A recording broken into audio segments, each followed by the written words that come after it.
Hello, everyone. Welcome to my kitchen, my nourishing kitchen. For those of you who don't know me, this is Cathy Homeyer, and my family and I own the Lake Clear Lodge and Retreat in the Adirondack Mountains. And what we do is offer getaways, wellness getaways,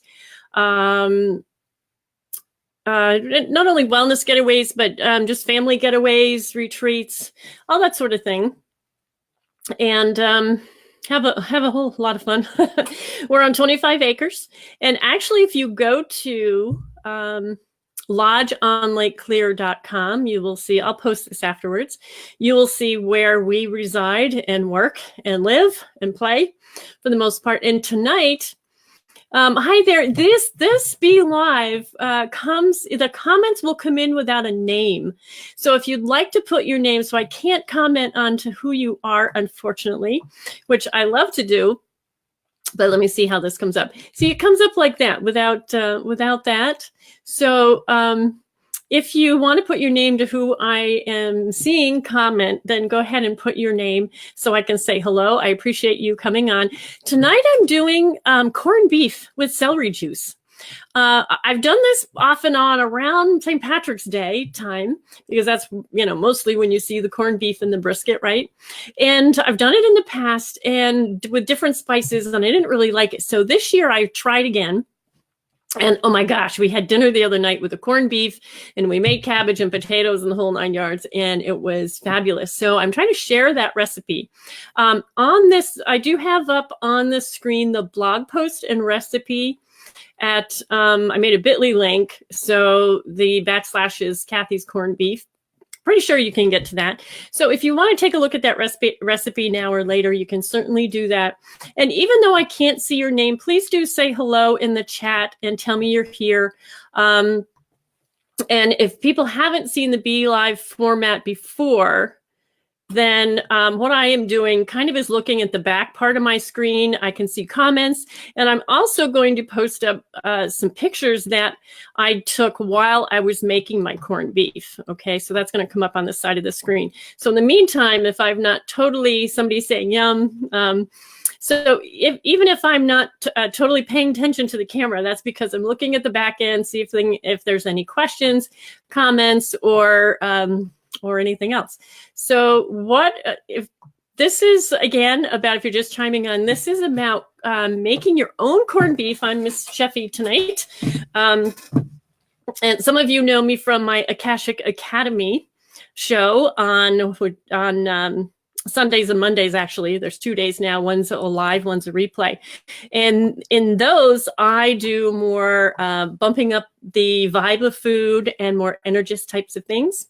So tonight I'm being Miss Chef at the Lake Clear Lodge and doing kind of a cooking demo on the Be Live format. And what I did was roasted corned beef. I'd show it to you, but we ate it all. No, so I'm going to do another one. And let me place this picture up. Okay, so what I'm doing is placing some pictures up of what I did. The blog post is there, and I'll take that down. And if anybody wants to throw that in the comments for me, who's listening and watching, some of my assistants, I'd appreciate that. But I'll put it up afterwards. Let me bring it up and down. But let me hide that so it doesn't take so much of the screen there.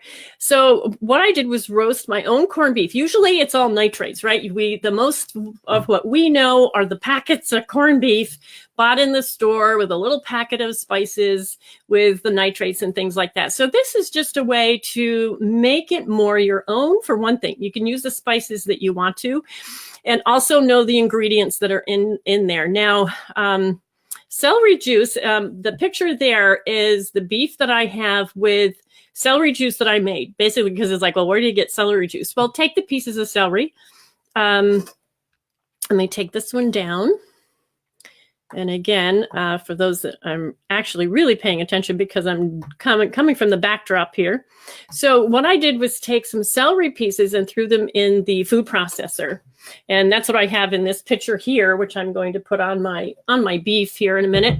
But what I did was just took some pieces of celery, some tops of celery, pieces that might have gotten older that aren't quite as fresh, and just mix them around with water, and voila, celery juice. So it's about a couple of the amount of beef that you want is, can vary. It doesn't matter, and it doesn't have to be the brisket. This is a wonderful grass-fed beef.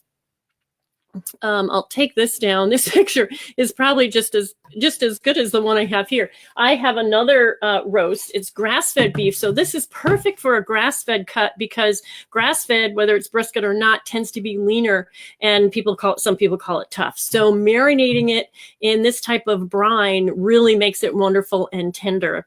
I have done so many sauerbratens here at the Lake Clear Lodge. We have a German background, so we do my mother-in-law's sauerbraten, and I've roasted I don't know how many. I can't even believe that I can say I've been a professional commercial chef in my own kitchen for over 30 years. So I've done a lot of sauerbraten, a lot of soups, a lot of stock. So I want to start sharing some of this information for you. So we have the beef. I did the celery juice. And basically it's beef, celery juice, and whey. So if you don't know what whey is, let me put up another picture. This is, think Little Miss Muffet. This is curds and whey. Now, real whey won't really happen if you have a pasteurized milk because the enzymes are basically killed. So what you really have to find is really fresh milk from the store or low pasteurized, maybe non-homogenized, organic. And if you actually instantly put it you can put a little bit of vinegar in it or put it in a warm place so that it immediately starts to separate. The whey is what you want. Now, if you don't have that, you can take your own homemade yogurt if you do that, because that's going to have the probiotics back in, right? Or commercial yogurt, if you know it's probiotic, and strain the yogurt. Now, when you strain yogurt, you'll come out with the whey, like the cup of it that I have there. Let me take the picture down. Here's a jar of whey that separated for me. And here are the curds. Basically, it's like cottage cheese. So when you do this with yogurt, you actually have yogurt cheese that you can use as a spread, put herbs in it, that sort of thing. And you may have to use a bunch of cups, and you don't have to have 2 whole cups of whey. We're cooking it anyway. Did you know that corned beef actually was a cured beef and not cooked at all originally? I specialize in and have for many, many years traditional food methods that actually bump the nutrient density of a food. That means it keeps the nutrients in rather than cooking them out. And there's different ways that you can do that. I'm also a chapter leader of the Weston Price Foundation, and this is Nourishing Traditions. You can see how well used this book is. Their recipe for corned beef is about this long. And it just says the brisket, whey, water, salt, bay leaves, juniper berries, and mix it, cover it for 2 days, and then eat it. Not cook it. This is truly cured beef, okay? So I'm kind of doing an in-between with whey and celery juice instead of the nitrates and the saltpeter that people generally use. The saltpeter keeps it a beautiful pink color that we're more used to having for, in corned beef. And let me see if I have another picture down here. Not too many pics there, a little bit after I've done the beef. So what I do to make mine is actually cook it. I'm going to brine it as if it was curing, but then cook it as well. One, because we're not used to eating, meat that's not cooked. 2, because it gets tender, especially because this is grass-fed beef. Then this will be, more tender, and you can use it as a regular corned beef that we're used to. So I'm just going to throw my celery juice on there. I've got actually quite a ton because I had a lot of pieces and my whey. just putting it on top of the meat. You don't have to worry too much about particulars. Now, I always say that because I've been doing this a long, long time too, like with the sauerbraten. But when you do the sauerbraten, it doesn't, I use wine and vinegar and water, and it's all good. So as long as you have kind of, not overly amounts of one thing or another, then it all works. It's a marinade. It's going to be cooked in it and then strained out. What I also do with all my roasting, and one of these days I'll do basically a one recipe roasting, which really kind of is what this is. This procedure can be done with any cut of meat, even a whole chicken. I have some onion pieces, so I'm going to throw that in my marinade. We like things spicy, so I actually do have, which I didn't do in the first one, so this will be interesting, some red pepper flakes, peppercorns. So these are peppercorns. I'm going to put those whole peppercorns. And if you don't have them, that's okay. Just use regular pepper. Everything will not be that bad without an ingredient or two. And with this, you can really use any spices you want. Now, these are some, I want to say, non-processed herbs that I did from my own garden. So they still have the stems and things like that.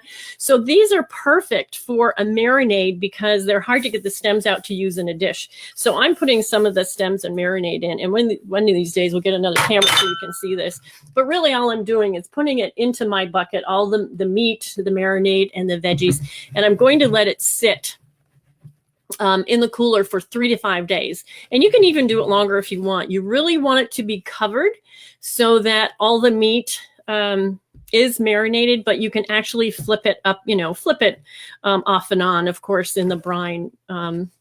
When you think of it. Now, this one, it's nice to have a top, of course. Put the top on. Try not to put any type of aluminum foil over the top of your container because, a lot of times I add, tomato juice or tomato like paste, because that provides a little bit of acid, especially when I've actually not done this before with the corned beef, but since we're talking about it, I do that with my sauerbraten. And it's acid in here, right? It's supposed to be an acidic environment in here. So make sure you cover the top, cover it with the top, but not aluminum foil because it actually does eat right through it. So thank you for the highs and the hellos. And can't wait to try the recipe. Yeah, it's a beautiful piece of meat. I am very lucky to be in a rural place with wonderful local meats and vegetables, especially during the summer, the veggies. And folks deliver it right to me. There's a few places around that we can get the USDA stamp, all that sort of thing that we need as a restaurant. So that's really cool. So the only thing I'm going to do now is take this meat and put it in the cooler and then roast it. And the only thing else I want to say, aside from let's put this blog post back up. There's the blog post and the recipe for naturally corned beef with celery juice and whey. If you don't have the whey, go ahead and use a little bit of apple cider vinegar. And the best one is the live cider vinegar, because what you want within a brining, especially when you're not cooking it, a true cured, is the probiotic, the probiotics in the lactobacillus that keeps everything safe. When it's an acidic environment, other bacteria can't come. So that's why they did that. But it's always nice to have a probiotic. Anybody who knows me knows I love my probiotics. I do a lot of culturing with vegetables as well, and as well as energetic sessions actually for microbiome and microbiome balancing. So this was, let's see if I can get this up. This was, I actually used an Instapot to roast this the first time, to braise it, to see how that would go. And I did it two sessions in the Instapot at 35 minutes, and it came out great. I did one, it wasn't quite tender enough, so I did another round. If you're familiar with an Instapot, those are wonderful as well. But if you just want to roast it in the oven, that's fine. And then what I did do as well, let me pull this down. When I roasted it, I also strain the juices. So to the left are all the, bits of meat and different vegetables that were in there. And then you get that clear juice. And then what I did to cook the cabbage was I cooked the cabbage in that. The other thing that I put in there that I don't think I have in the blog post is yet, but needs to go in, is actually beef broth. If you have any wonderful beef broth, bone broth. I had some real gelled broth that I roasted and marinated mine in. You can go in before the roasting to marinate, or if you have the broth, you can use that to roast in it or basically braise in it as well, because we're doing it in liquid. And it comes out, just keep looking for fork tender. It comes out really beautiful. The other secret, before I end up putting my arms in the beef here, the other secret to actually keeping this pink, because we're not using saltpeter or nitrates, is to use, you can use beet juice. That's what I have in the blog recipe. Even raspberries probably would add a nice red flavor while you're, not flavor, the red color while you're marinating it. So you can add, red, natural food red to keep that meat pink.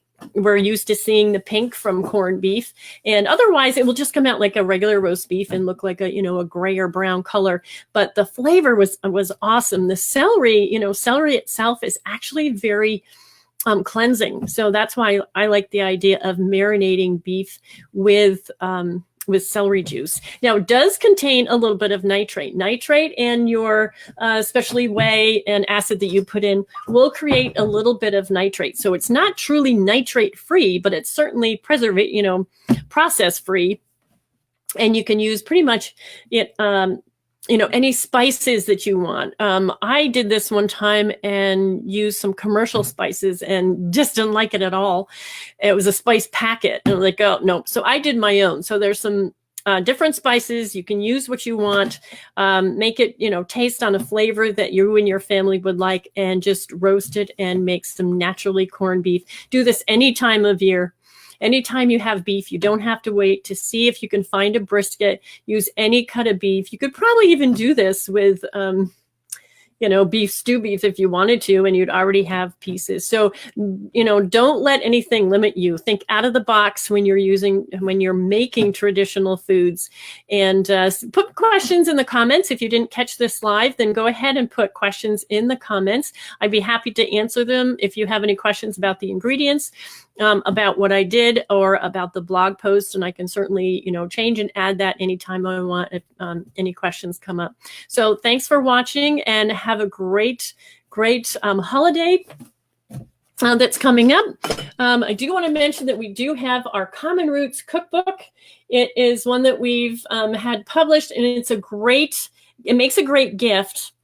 You're welcome for sharing. It's this wonderful tips and tricks. Thank you so much. It's a great gift, and it is a great intro. The way I tried to write it was, Nourishing Traditions is awesome, but it's like a Bible. And if you're not used to, a food Bible, if you're not used to cooking with either whey or some different kinds that are, when it was written, it was a little bit more nebulous, but now people might be more used to the ingredients that are in here, but it's very, I don't want to say technical. It's very long. You kind of have to know the types of things you're doing. The reason I wrote the Common Roots the way I did, it has a little bit of Adirondack history. It has basically an intro to cooking traditionally and keeping the food in, keeping nutrient dense food. So you can buy this on, I'll put the link below. You can buy this off our website. And we also actually have, if you're not in the United States, I just tried to send this to somebody abroad and it costs terrible. So we do have a digital version as well. And we do have certainly the hard copy with Adirondack history, tips and tricks, and different substitutions you can use with recipes.